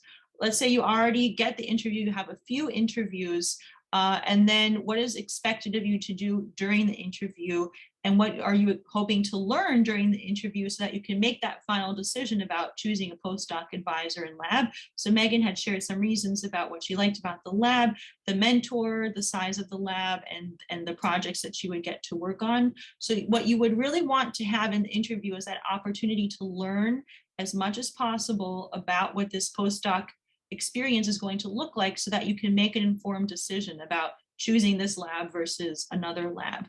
And so your interview will probably look like the following. You're going to be asked to present a research seminar, and usually people present a talk very similar to their thesis talk that they give when they're defending their thesis. And then you're going to have a lot of one-on-one meetings with the mentor who you're hoping to work with, and each of the lab members as well. It might be either one-on-one with each lab member, or maybe a small group of people from the lab at the same time. But definitely there will be opportunities to interact with the lab members when the faculty member is not present at all. And you can just ask them questions without worrying about the faculty member hearing anything. And then another note too is that you can also reach out to people who used to work in the lab alumni, and ask them questions about how they enjoyed working in the lab as well. Okay, so just some examples about what you should ask the faculty member or the PI, the principal investigator who you're hoping to work with. One aspect that you should consider is that sometimes it may not be clear if this project has already been funded or what the funding situation in the lab is. So if that hasn't already been brought up in discussion, don't be afraid to ask about the funding situation for your postdoc and your research project in particular, because you want to make sure that the lab already has funding for your entire postdoc and not just for 1 year, for example, and that you would be worried every year about if there's still going to be funding and a way for you to stay in the lab. You want to make sure that the faculty member knows that they can fund you for the entire length of your postdoc period, however long it's going to be, and that yes, it might be very good for you to apply for funding, to apply for a grant or fellowship, but you don't have to be required to do that in order to still have a job. It should be more of practice. It should be an important experience for you to have as practice, but it shouldn't be a requirement for you because the lab should already be well funded. And then another category that you should definitely ask about is just how they mentor other people in the lab. Do they have different styles for different people, or what's their approach for managing the lab and mentoring everybody? And then this point about the career paths that the people from their lab have pursued afterwards. So you can think about, was everybody expected to go into academia, or was it okay for people to go into other careers as well? So just to learn more about that. And then to ask the people, when the faculty member is not present, to ask the people who work in the lab about what the mentoring experience has been like for them. How does the faculty member interact with them, either a student or a postdoc? So you can learn more about the culture of the lab and how things go on a day-to-day basis in terms of the amount of mentoring they get. And then you can decide, does that work for me? Do I want to have a daily conversation, or do I want to meet once a week or once every other week? What is typical in this lab, and what would work best for me when I'm receiving mentorship?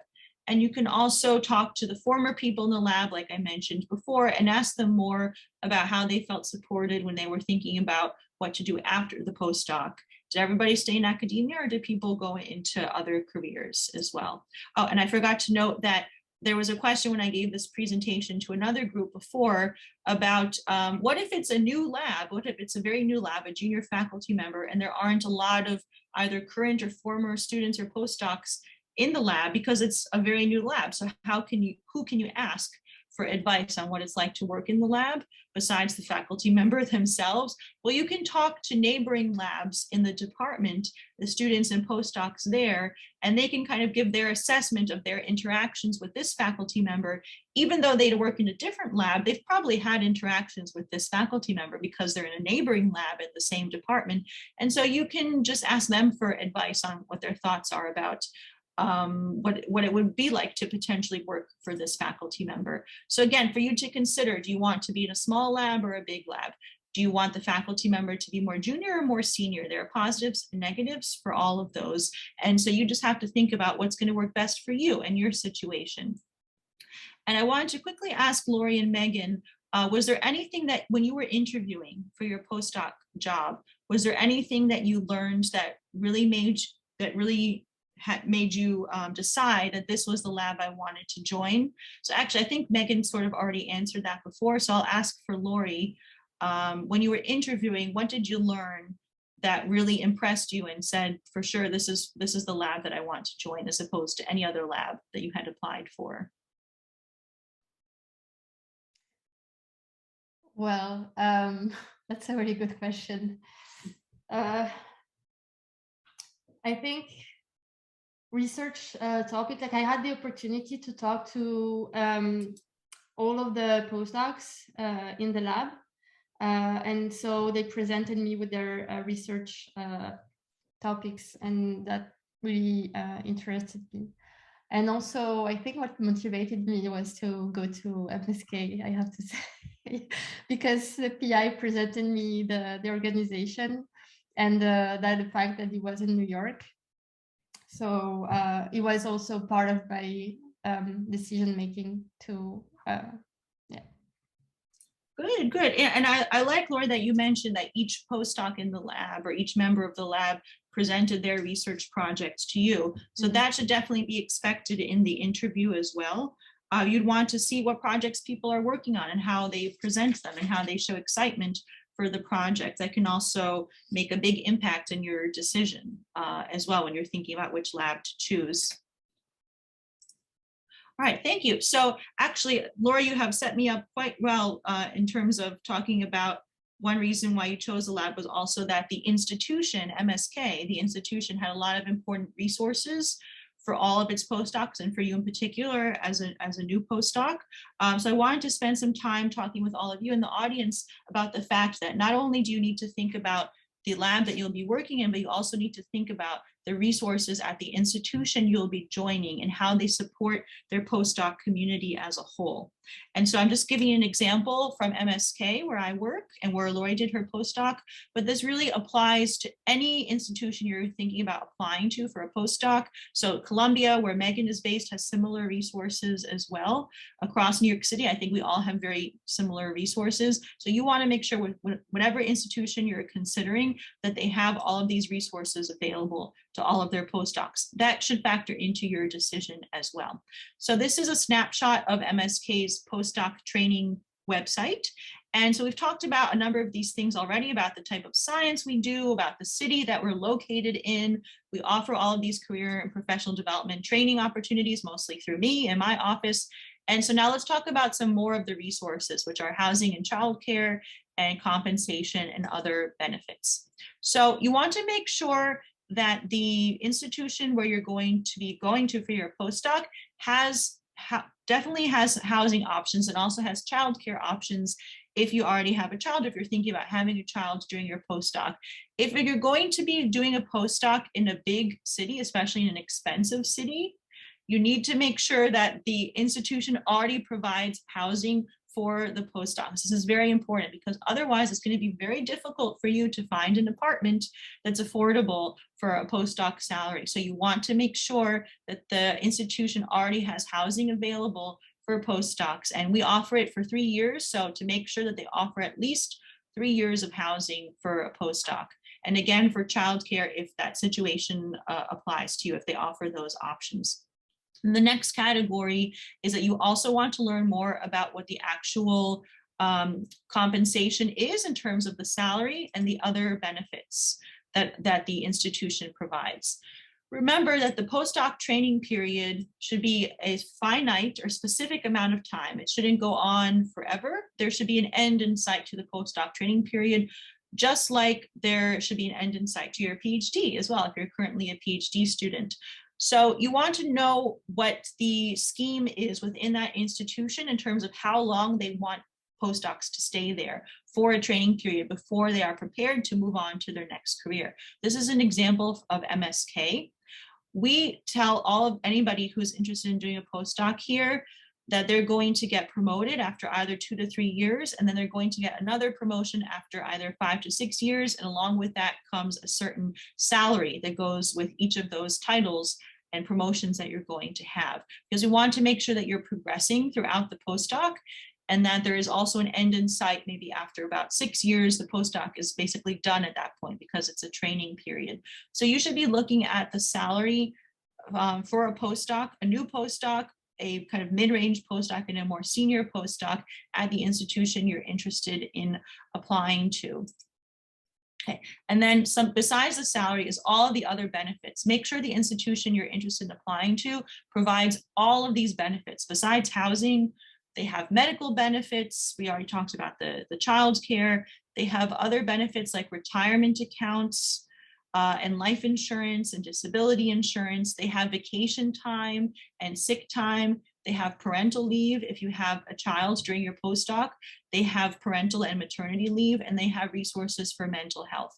The postdoc office within the institution should absolutely provide all of these resources for you as a new postdoc in this institution. So make sure that you find all that information on their website. And the other thing is, because I'm talking about the potential for you to move to another country, to the United States, maybe in New York City in particular, you also need to become familiar with the visa terminology and immigration services. So first of all, make sure that the postdoc office can direct you to the immigration office at that institution, who will help you get a visa to come here, to come to the United States.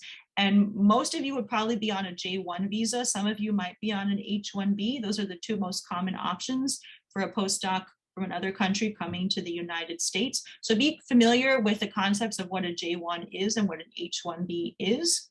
And then just be aware of who are the people who are going to help me actually get the visa, and ask them how long it's going to take and all of that. So we want you to do some of that homework so you can be prepared to understand who's going to help you get the visa to actually come here.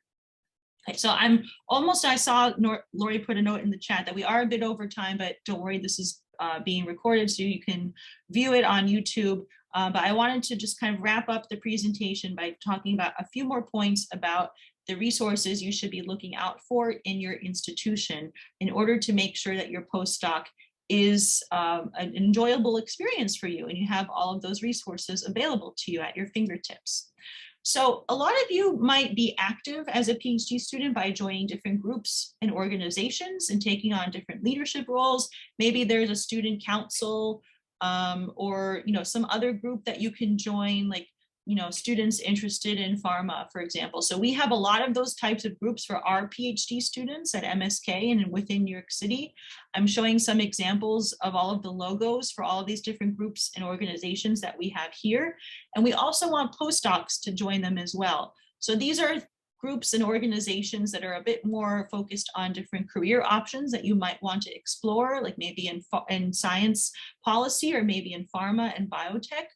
There are a lot of different organizations out there. So we would hope that if you have been a leader during your PhD, you would continue to be a leader during your postdoc and join groups and organizations that are available for you to learn more about different career options. And also for you to continue to develop these leadership and time management skills that hopefully you have developed by doing things outside of the lab, by being part of these different student groups and organizations. You can continue to do that during your postdoc. I really hope all of you will think about that work-life balance and joining different associations and groups and doing things outside of the lab to fulfill that time outside of the lab as an enjoyable experience for all of you. So you can meet people this way. Like I said, you can learn about different career options if it's a career themed group or organization, and you can just develop different general leadership skills as well. So we hope you're doing that during the PhD, still do it as well in the postdoc.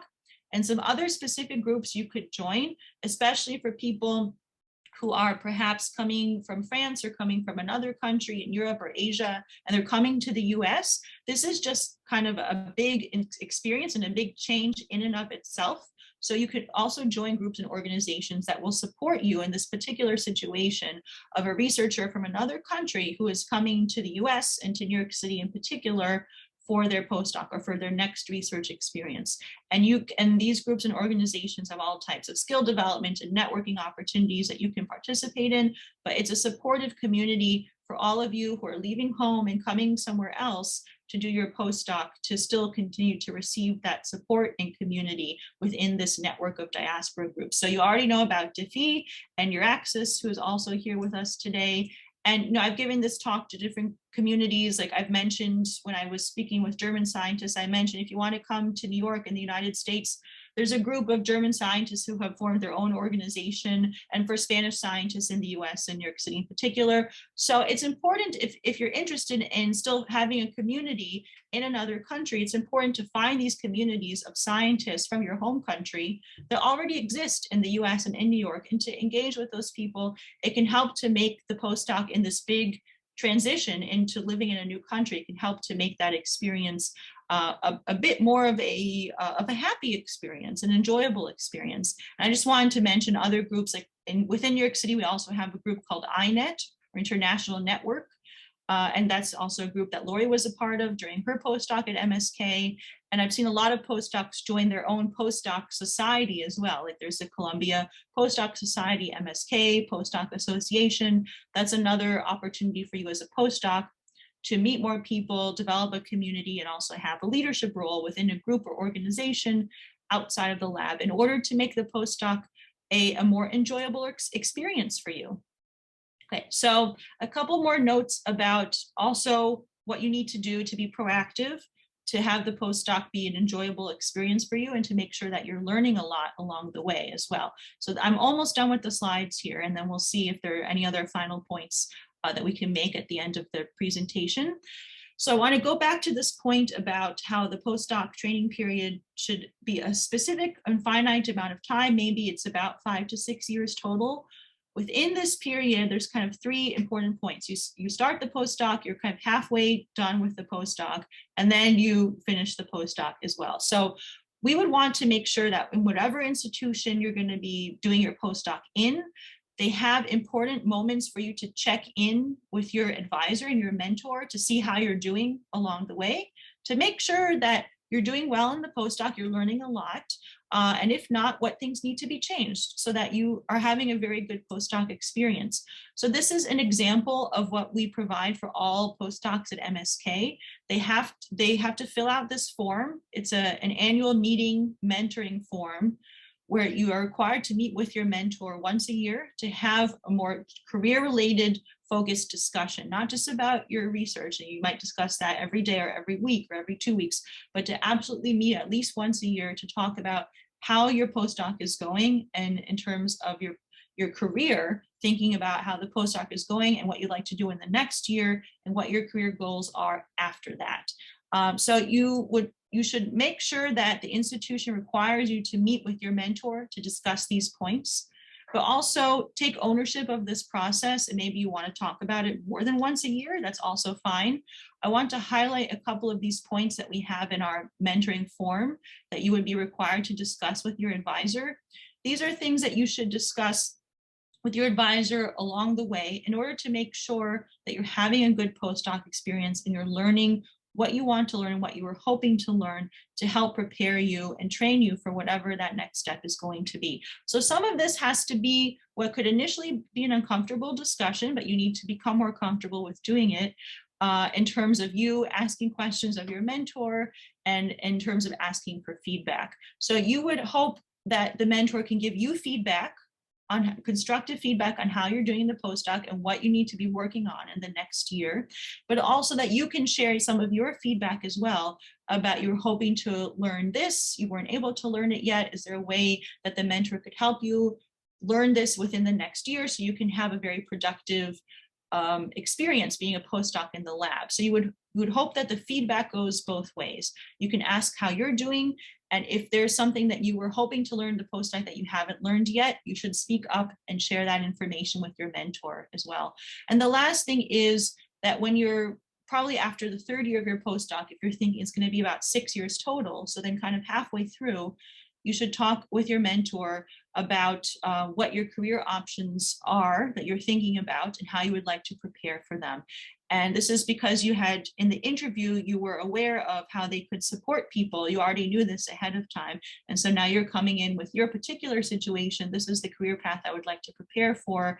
I'd like to discuss it with you moving forward. So sometimes postdocs don't feel comfortable sharing this if they join a lab and they actually realize that they want to leave academia, but they didn't know that the mentor would not be happy about that. So if you are in that situation, then you don't have to share this information too, but hopefully you would know ahead of time how the mentor would react depending on what career interests you have. So I also wanted to note that some of those questions I had shared before in the mentoring form were developed from information that my office had gathered from these career development awards and programs. So I just wanted to briefly mention what they are for all of you.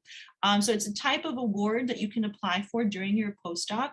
And one example of this is from the NIH. It's called the K99R00 Award. So we took some information from this in order to develop our mentoring form. And you don't need to necessarily apply for this award, but some of the information described in the award application is very useful for you to know during your postdoc. And I also just wanted all of you to know that if you come to the US to do research, you have to become familiar with the NIH. It's the National Institutes of Health. It's all of the government-based funding for all of our research programs here in the United States. So you should become familiar with the NIH and with all of the different types of grants and awards that they offer throughout your postdoc, and maybe if you stay as a faculty member here. So we took some advice from this career development award that postdocs can apply for. And I'd like to share some of it with you today. But I also just wanted to mention briefly that if you haven't heard of the NIH and a career development award, It's sort of similar to a starting grant from the European Research Council, or ERC, but these are grants you would apply for to become a faculty member and to get funding for your new lab as a faculty member. But the Career Development Award also provides funding for you during your postdoc and also as a faculty member as well. So it provides two types of funding, but maybe you've heard of these starting grants before. It's a little bit similar to those.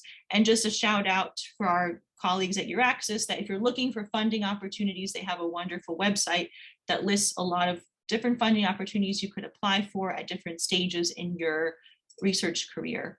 But just going back to this point about the Career Development Award that gives you funding during your postdoc and as a new faculty member, there are some important points here when you're applying for this award that even if you don't end up applying for it, you should still keep in mind during your postdoc as well. And they are as follows. The first thing is that you need to show that you have an important plan for your career development and training activities. And it's very specific in terms of what skills do you want to develop during your postdoc and what's the timeline for developing these skills is in the first year, second year, third year, fourth year of your postdoc, et cetera. And then finally, how are you going to develop these skills? Is this something you can learn in the lab? Are you going to take a course on this topic? How are you going to get this type of training? So you need to be very specific about what you're hoping to learn in your postdoc, what skills you want to gain. This is really thinking more about outside of the bench, outside of those technical skills. What other types of skills do you want to develop? And how are you going to do it? And what's your timeline for that? So things like what we talked about earlier, like leadership skills, getting opportunities to lead a team, communicating your research, practicing writing grants, et cetera, and managing projects and managing people and mentoring people. How are you going to get experience doing this in the lab, or is there some other type of training course that you could take? And then the other point that I want to mention that comes from applying for this award, but it's important for you all to think about during your postdoc, is that you should have either an official or an unofficial mentoring committee, just like the thesis committee that you have now during your PhD. You should have another committee during your postdoc. It's probably going to be unofficial because no postdoc is required to have an official mentoring committee unless they apply for this type of award and they get this award. So it's more likely you're just going to have an unofficial group of mentors, but try and form something similar to the mentoring committee that you have during your PhD. Try and have a lot of mentors during your postdoc as well. It's going to be helpful for you to have more mentors than just the one mentor of the lab that you're working in. And especially if your project starts to enter a new research realm and your current faculty mentor is not an expert in this new research area, but you want to move into that direction for your research project, that's a good moment for you to have a co-mentor, to at least have two mentors, one who's an expert on this and another who's an expert on that, because you want your research projects to go in that direction. So absolutely, I want all of you to think about having lots of mentors, at least two mentors throughout your postdoc experience, so that you can rely on this group, this network of people, this group of people to help you along the way to have a good experience. So I might skip this question since we're already a bit over time, but I would have asked Lori and Megan about some things that they did to make sure that they were enjoying their postdoc experience. But I just wanted to end with you all here, going back to the slide I had showed you before about the 6 people who had done a postdoc at MSK. They either did their PhD in France or they were French and they did their PhD wherever.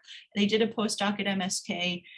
And then they thought about what they wanted to do after. I just wanted to share with you one thing that each of them did during their postdoc in order to help prepare them for their future career. So Sophie, who is now at the IRCM, she knew that she wanted to have a career that involved a lot of teaching. So she made sure to get a lot of teaching experience during her postdoc in order to prepare for a future career in teaching. Layla, who's now an assistant professor, she thought about how I want to make sure I have some leadership training before I become a professor. And so there was a course that we offered at MSK that she took. So that's a way to get skill development, either inside the lab or through a course or some other training that you can be involved in. So she took that course. In Justin's case, I hadn't mentioned before, but I wanted to mention it now, that not only is he an assistant professor, but he also founded a company. that was based on some research that he was doing in the lab during his postdoc. So he knew that he had that interest in founding a company. And so he had a discussion with his mentor very early on about what specific research would the company be based on, and that was his research, and that this other lab would not continue working on it. So he thought about what he wanted to do, where his research was going, and had a discussion with the mentor to kind of divide up who would be working on what types of research. And he had that discussion very early on. Saida, who's now working at a pharma company called Regeneron, she took a course on preparing an industry CV and cover letter that we offered at MSK. So a note to all of you, we talked about the CV and cover letter for applying for an academic job, a postdoc job, but it looks different when you're applying to a job in pharma. So she took a course to change her CV and cover letter to apply to a job in pharma. And that's what she's doing right now. Matahi, he wanted to go into biotech. So he attended a lot of networking events to learn about different companies that he might be interested in working at and to meet people working at those companies. And he's now at one of those companies called Alkin, based in New York and Paris. And finally, Alexis, he wasn't really sure what he wanted to do. So he just conducted a lot of informational interviews. He basically reached out to a lot of people on LinkedIn and asked them about what job they were doing now and how they enjoyed it. He knew that he wanted to work in pharma, but he wasn't sure what exactly he wanted to do besides that. So he started by reaching out to people working in pharma to ask them about what they were doing and how they enjoyed their job. And he found a lot of people on LinkedIn in order to create a network of people to ask questions for these informational interviews. So having said that, I can also be in your network. You can reach out and connect with me on LinkedIn if you would like to do that. And here's my email as well. And I'll share the slides and some other information about MSK and our website after today's session. And I just wanted to close and say thank you to all of you for listening. Thank you to Lori and Megan for hosting me today, and to Defi for hosting me today, and to see if there are any other final questions or points that we can address in the session. And I do apologize, we went a bit over time for the difficulties we had earlier, but thank you to everyone for sticking around. Thank you so much, Thalyana, for this great talk. You always have really, really nice advice. And I know I enjoyed them when I was doing a postdoc at MSK, so thank you. So we had a question in the chat, but I guess you kind of answered it, but we, as a PhD student, especially, I don't know about other European countries, but especially in France, at least it was my case. For me, doing a postdoc meant that it was going toward the faculty position, like we wanted to stay in academia. And so you mentioned that you can choose to do a postdoc to go into other career types. So what, according to you, what are the skills that you gain while doing a postdoc that could be interesting also for other career paths, like Yes, thank you for that question. Yeah. And I'll stop sharing my screen here so we can all just look at each other as we end the session. But yeah, essentially what we have observed in the US, if you do a postdoc in the US, what we have observed is that a lot of people are not pursuing a faculty career. Like I had shown you on the slide earlier, only about 30% of our postdocs go on to a faculty career. So we want to make sure that you are prepared for any career path, faculty or non-faculty career. And so some of those more general skills to prepare for, especially if you are working in industry, is to show, yes, you have published well, but that's not the most important thing. What they really want to see is that you have been a leader of research projects that you have worked on. Leadership of projects and leadership of people within those projects is essential. So as a postdoc, you should be looking for those opportunities to maybe be less at the bench and more directing people working on a project, like directing more junior researchers or technicians working on a project, and you're more involved in the project design than in actually carrying out the experiment. So they would want to see that type of leadership of a project and directing other people for a scientist role outside of academia, as well as lots of opportunities to communicate your research to different scientific audiences, especially outside of your field. because in industry, you'll be meeting with so many different departments outside of your own specific group, and you have to give them an update on how this project is going, and you have to prepare a slide deck for an audience with a very different expertise. Every week you have to give a talk on that. So you should have experience communicating your research to lots of different types of audiences. So I think those are probably the main areas I would hope you all are working on during your postdoc to prepare you for maybe a career outside of academia. And those will also be helpful inside academia too, if you stay in academia, to have experiences doing that.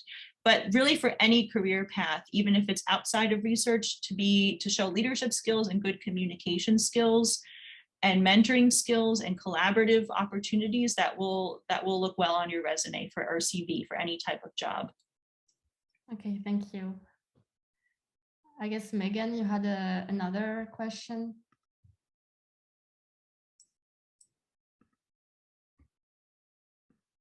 I think you're muted. We can't hear you, Megan. Your mic is off. How common is it to ask to talk to the team or previous postdocs?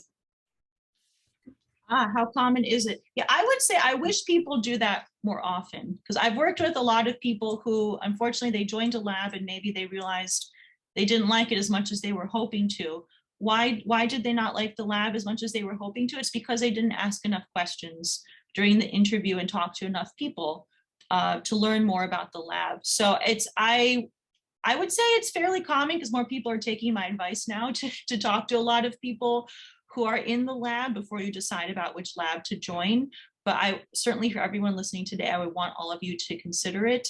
It's don't feel weird about doing it, about reaching out to current students and postdocs in the lab. You should meet with them during the interview. It should be expected to do that. And for former students and postdocs in the lab as well. Thank you. And also I have one specific question, because I know some people were in this situation. So in France and in Europe in general, I believe, PhDs are last maybe 3 to 4 years max. And often we don't really have time to publish a paper. And this is sometimes kind of a worry that we might not be able to find a postdoc afterwards because we don't have any paper. How do you think we can kind of like show the value of our work when we apply for postdoc without showing that we have that we don't have any papers, right? Yeah, so I would hope that you may have published something collaboratively. Like, it doesn't have to be a first author paper from your PhD. If you have any papers where you were a middle author, all of those things are important to add to your CV. Even if you wrote a review and it's not a primary research article, but maybe you wrote a review that could get published, that's also fine. I have worked with people who hadn't had any publications and they were still able to get the postdoc job because, like I was mentioning before, even if nothing was published, they were at least able to show that they had a manuscript that they had worked on, and maybe they put it on a preprint server. So that's kind of the best way to show that, yes, maybe you didn't have the chance to publish because your PhD program is shorter, but maybe you published collaboratively instead of as a first author paper, or at least you have a manuscript that you could talk, a first author manuscript you could talk about. Great. I guess also presentations like at conferences might be a good thing to highlight. Yeah, absolutely. Yeah. So especially if there's like a publication, sometimes there's like a list of abstracts from a meeting that's presented as a publication. So that can be a publication you include in your list. But any opportunities, even if you haven't published, at least if there's an abstract of your work available somewhere through a presentation, then list any of those opportunities. Thank you. So I guess I'm talking to the audience now. If you have any questions, please ask them now in the chat, and we will ask them with Megan. So I'm going to ask one more question, and if we don't have any in the chat, I guess we will just wrap up and thank everyone for staying that long. Is that okay with you, Thalyana? Yes, and actually, I think we had closed the chat Oh, that's why. due to the problem earlier, so that might be why people can't ask questions. Okay. We had closed access to the chat halfway through. Okay. Let's see. Okay, so I'm going to ask just one more question, and let's see if we have more in the chat that appear. Oh, okay, we have one. Sorry, everyone, I didn't see that yet. So is there a possibility of a remote postdoc, to do a remote postdoc? Yeah, that's a great question. I would say probably not, unless your work is 100% computational. If certainly all of the interviewing can be done remotely. So joining the lab and you haven't met anybody and you've done all of that interviewing process remotely, that's still very common right now. But I don't think there would be any way for you to not physically be in the lab unless you were 100% computational and your project would always be computational. Okay, thank you. So another question that we have, maybe Megan, you want to ask it?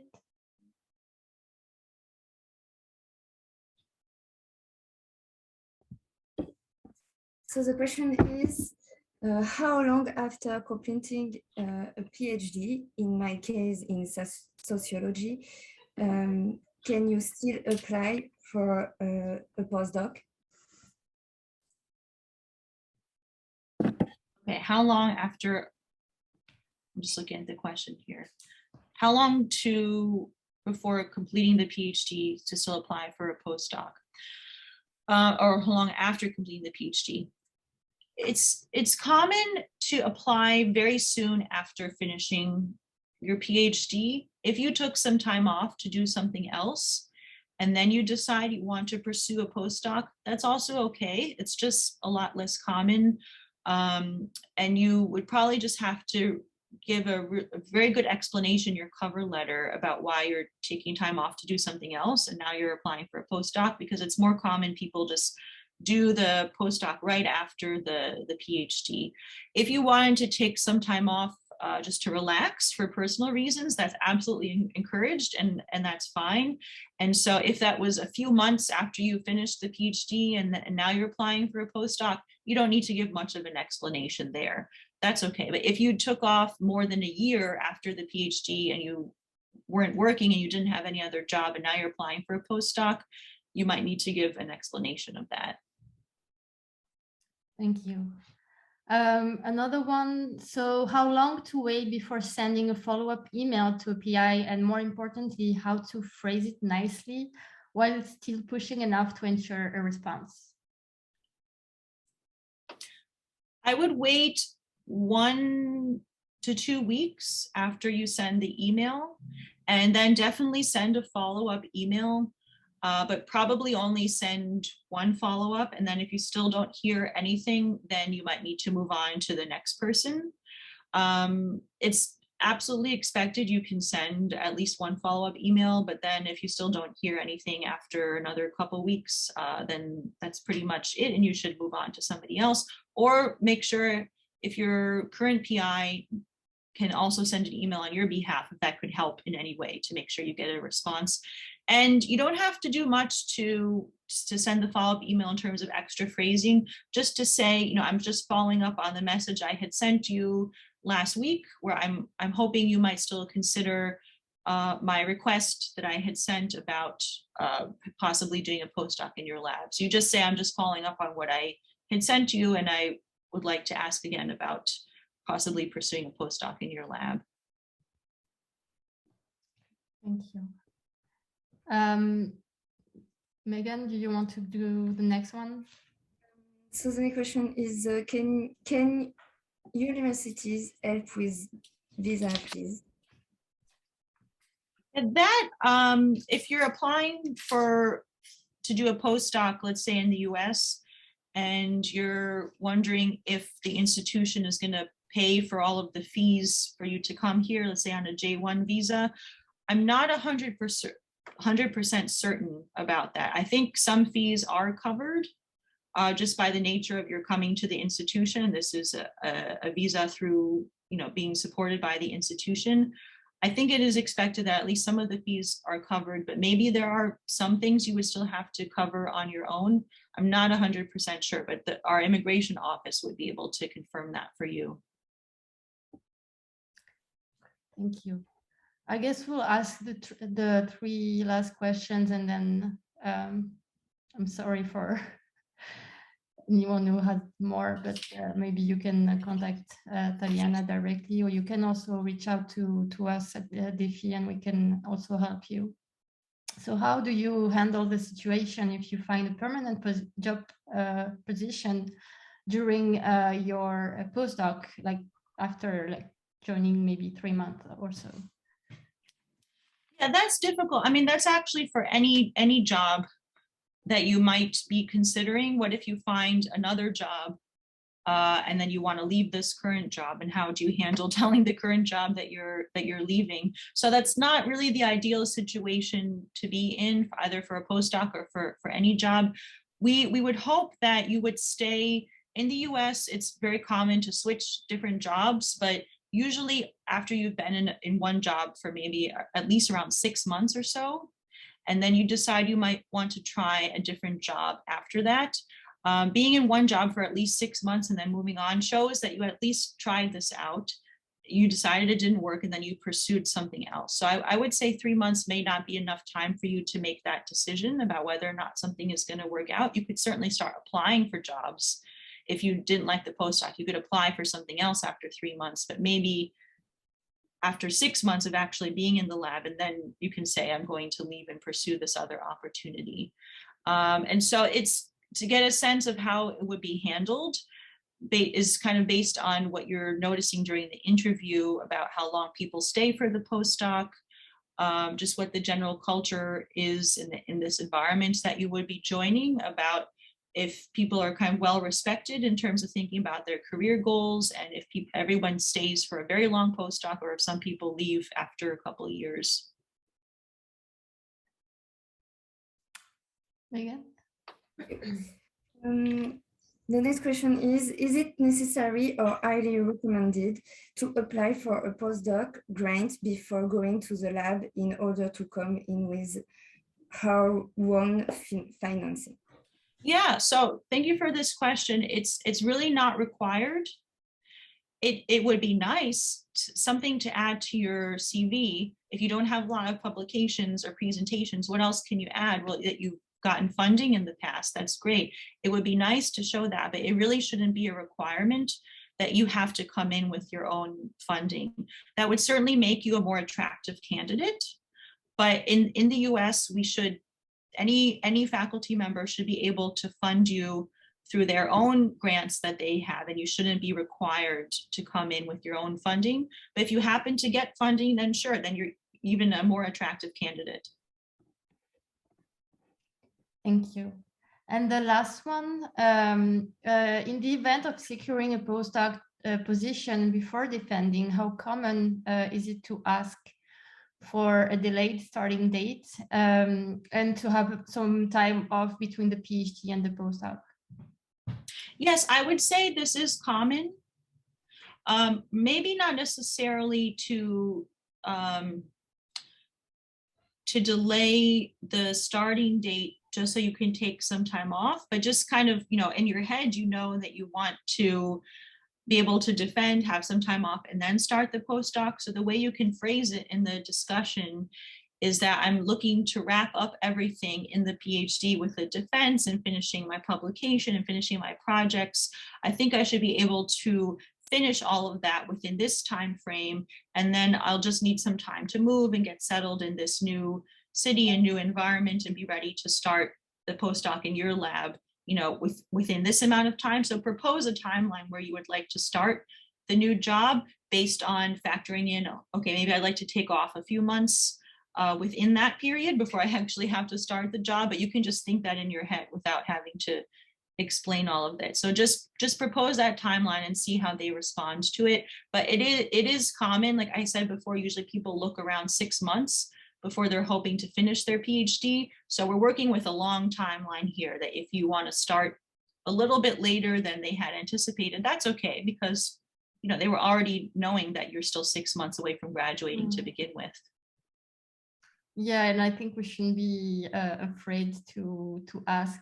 Like, some people can be afraid because they think that maybe the offer will, like the PI won't want to hire us anymore if we ask for more time in between. But I think it's one of also, like, it's good for your mental health if you want to have a break in between. So it is a really good question, and you shouldn't be afraid to ask this. So yes, thank you so much, Thalyana, and all of the attendees for being with us today. Again, we are really sorry about this issue that we had earlier and that we went over time. So thank you for the one to stick with us. We are going to send you an email with all of the information about MSK, and also with the link of our YouTube channel, where you will be able to find the recording of the event. And also we have a survey to ask you, what did you think about the event, and how we can make it better. And I also wanted to ask Daria and Jackson from Euraccess North America, really helped us a lot to do this, to have this event today. And thank you, Megan, as well, for the organization. It was a pleasure for us. I mean, working with you, it was great. Thank you. And I learned a lot. I finished my postdoc, in Georgetown, but I didn't know these kind of things. I wish I had known it before. So these are really important, information you all shared. I hope all the audience are going to be, for them, it's going to be very helpful. Thank you, Thalyana. You were great. Yes, thank you as well. Yeah, and thank you for everyone for listening today. Thank you. So have a nice afternoon for people who are in the US, and a nice evening for people who are in Europe. Thank you, Laurie. Thank you, Megan. Bye, everyone. Have a good day. Bye.